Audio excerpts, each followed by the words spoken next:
पंतप्रधान पथविक्रेता आत्मनिर्भर निधी योजनेअंतर्गत पथविक्रेत्यांसाठी लोककल्याण मेळाव्याचे आयोजन. ठाणे महापालिका आणि स्टेट बँक ऑफ इंडिया यांचा संयुक्त उपक्रम.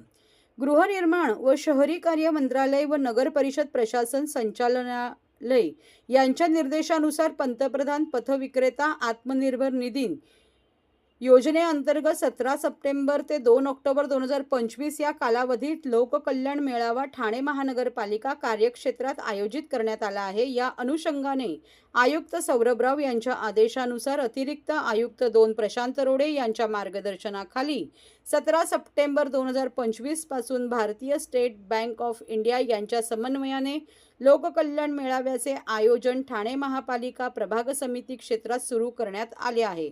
सदर मेळाव्यामध्ये पथविक्रेत्यांचे नवीन अर्ज भरणे, मंजूर झालेल्या कर्ज प्रकरणांना कर्ज वितरण करणे व त्यांना डिजिटल व्यवहाराबाबत माहिती देण्यात येत आहे. 18 सप्टेंबर रोजी भारतीय स्टेट बँकेच्या कळवा शाखेत लोककल्याण मेळावा आयोजित करण्यात आला.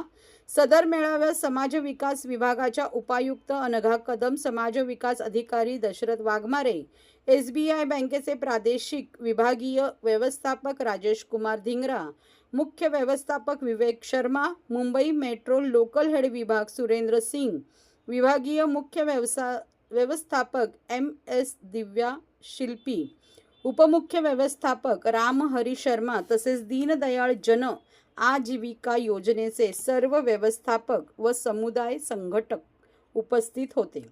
लोककल्याण मेळावा 2 ऑक्टोबर 2025 पर्यंत विविध बँकांसोबत राबवण्यात येणार आहे. या योजनेमध्ये पथविक्रेत्यांना सहाय्य म्हणून खेळते भांडवल, प्रथम कर्ज रुपये 15,000, द्वितीय कर्ज रुपये 25,000 व तृतीय कर्ज रुपये 50,000 कर्ज स्वरूपात उपलब्ध करून देणे, बँकेकडे प्रलंबित असलेले कर्ज प्रकरण निकाली काढणे, नियमित परतफेड करण्यास प्रोत्साहन देणे, डिजिटल व्यवहारास प्रोत्साहन देणे, योजनेचा भाग घेणाऱ्या आणि वेळेवर हप्ता परत करणाऱ्या फेरीवाल्यांना UPI लिंक्ड क्रेडिट कार्ड उपलब्ध करून देण्यात येणार आहे. योजनेअंतर्गत फेरीवाल्यांना डिजिटल व्यवहारांवर 1,600 रुपयापर्यंत कॅशबॅक मिळणार आहे.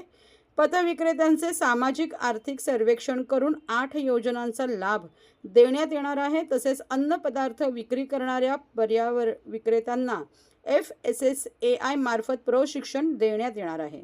अशा प्रकारचे लोककल्याण मेळावे इतर बँकांना आयोजित करण्याबाबत सूचना दिलेल्या आहेत.